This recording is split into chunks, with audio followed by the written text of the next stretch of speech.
Students, today we are going to take up the topic of finding expression for electric field intensity at a point on the axial line of a dipole.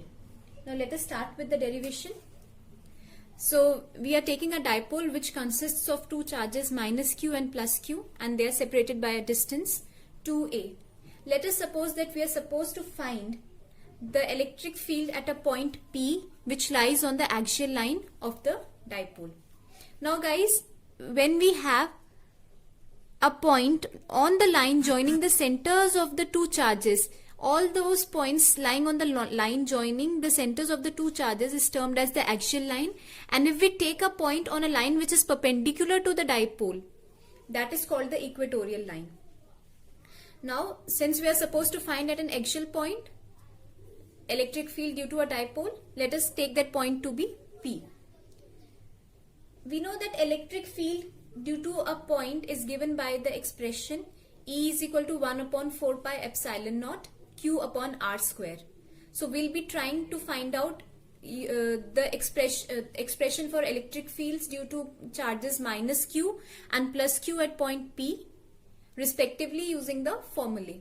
First of all, let us try to identify the distance between point P and two charges. Dear students, see. Here we have the length of the dipole equal to 2a.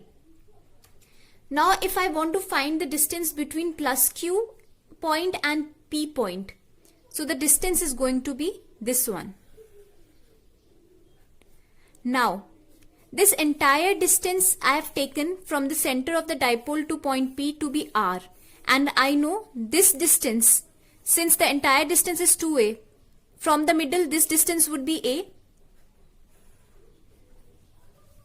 and also this distance would be a. Let me mark it as point A and this is point B. So OB will be A and OA will also be equal to A. Now I am supposed to find the distance BP.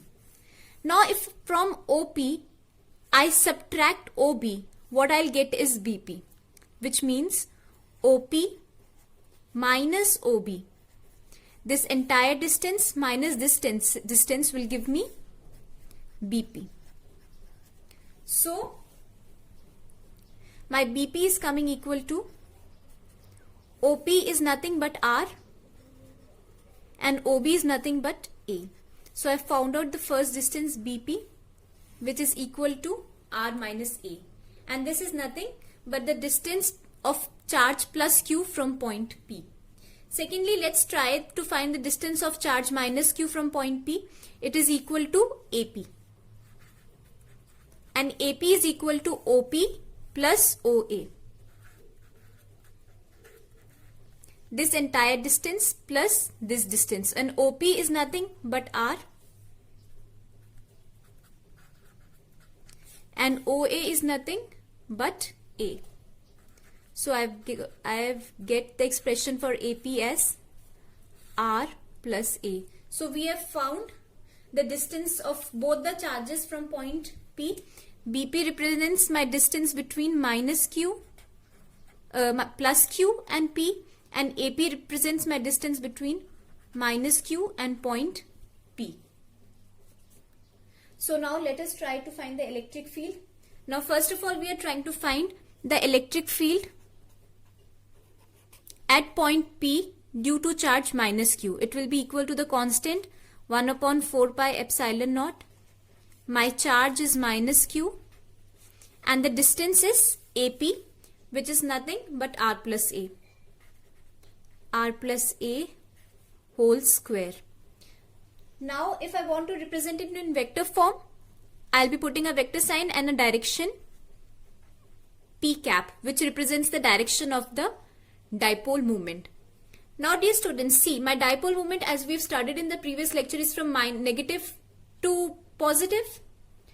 But here my electric field, we know that the electric field due to a negative charge is radially inwards. So at point P my electric field would be radially towards my negative charge, and hence it is pointing in this direction. But we can find that direction of dipole moment and direction of electric field in this case is opposite. Hence this minus sign indicates the opposite direction. So this will be towards this electric field will be towards left. Now moving on to the electric field due to charge plus Q. Now electric field due to charge plus Q, since it's a plus charge, it will be directed radially outwards. So my electric field is directed radially outwards. Now my direction of dipole moment and electric field, it's the same. So E plus Q would be equal to 1 upon 4 pi epsilon naught plus Q, and the distance is r minus a. R minus a whole square p cap, and now it is towards right. So I have found the expression for electric field due to minus Q charge and due to plus Q charge at point A respectively.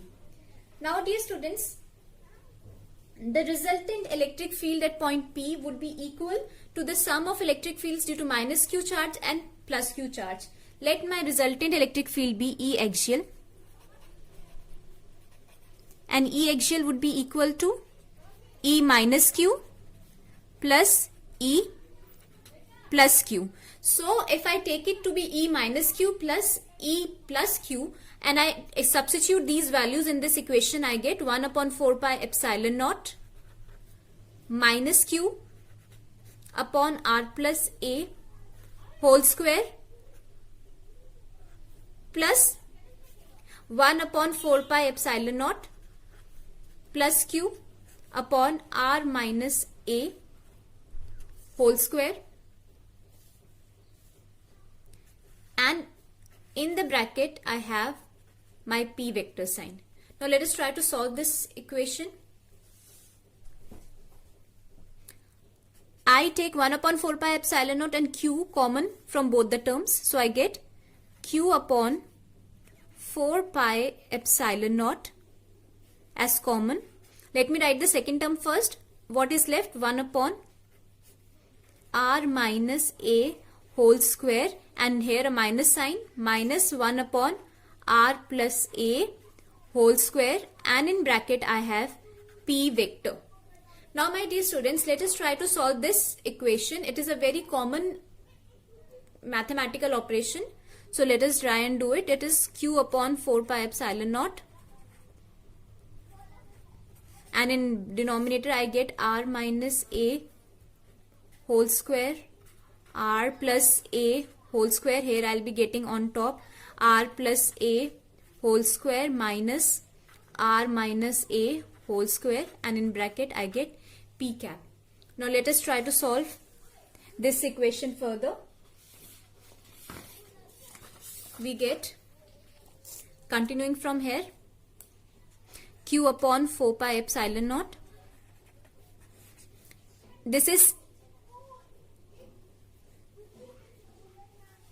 A plus B whole square, so I'll get, we know that A plus B whole square is A square plus B square plus 2AB. So I get R square plus A square plus 2AR. Similarly here I'll get A square plus B square minus 2AB. So minus R square minus A square, and minus into minus will turn out to be 2AR. So this is what I have solved the upward position. Now coming on to the downward term, I get R minus A into R plus A whole square. Now see what can we write ahead. Q upon 4 pi epsilon naught. R square get cancelled, A square get cancelled. So I am left with 4AR upon A plus B, A minus B, nothing. A square plus B square whole square, and with the vector sign P cap. So in the end I am left with Q upon 4 pi epsilon naught. I can split this portion as 2A R dot 2 upon R square minus A square whole square, and in the end I have a P cap. Now my dear students, let us try to rearrange the entire upward term. What do I get? I can write it as 2aq dot 2r upon 4 pi epsilon naught r square minus a square whole square p cap. Now this 2aq is nothing but your magnitude of dipole moment. Hence I can replace it with p dot 2r upon 4 pi epsilon naught r square a square whole square p cap. So my net electric field at axial point E axial, which is equal to E plus Q plus E minus Q, has come out to be equal to 2 PR upon 4 pi epsilon naught r square minus a square p vector. Now dear students, let us consider a case when the distance between the center of my dipole to point P, that is R, is much larger as compared to my length of dipole, which is 2a. Which means my R is much greater than A. It means R square would be much greater than A square. If my R is much greater than A, then R square would be much greater than A square as well. For example, let us take R to be 1, or let us take R to be 2, and let us take A to be 0.2. My R square would be 4 and my A square would be 0.04. Now dear students, my R is greater than A, but my R square is much greater than A. So I can neglect my A square in terms of R square. This is what we are going to apply. So in the denominator, here it's a square sign. Please do not forget the square sign here.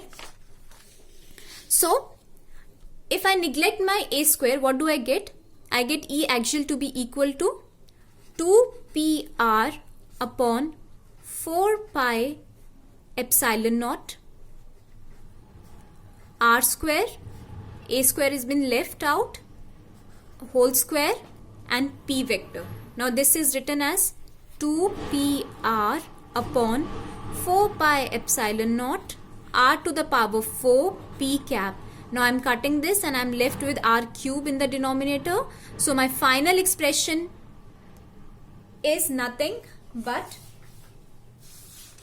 1 upon 4 pi epsilon naught 2p upon r cube p cap, and this is my expression for electric field at an axial point of a dipole. See dear students, I do not have any negative sign here. It means the direction of dipole moment is same as the direction of my electric field at an axial point. Hence, since my dipole moment is pointing from minus to positive, my electric field at an axial point of dipole would also point from minus q to plus q for a point P on the axis of the dipole. This was all about my electric field at an axial point of dipole. In the next video, we'll be discussing about electric field at an equatorial point of the dipole. I hope you're clear with every step. This derivation mainly focuses on the mathematical steps, and now I think you are clear with each and every mathematical step of this derivation. And I hope this video proves useful to you. Thank you.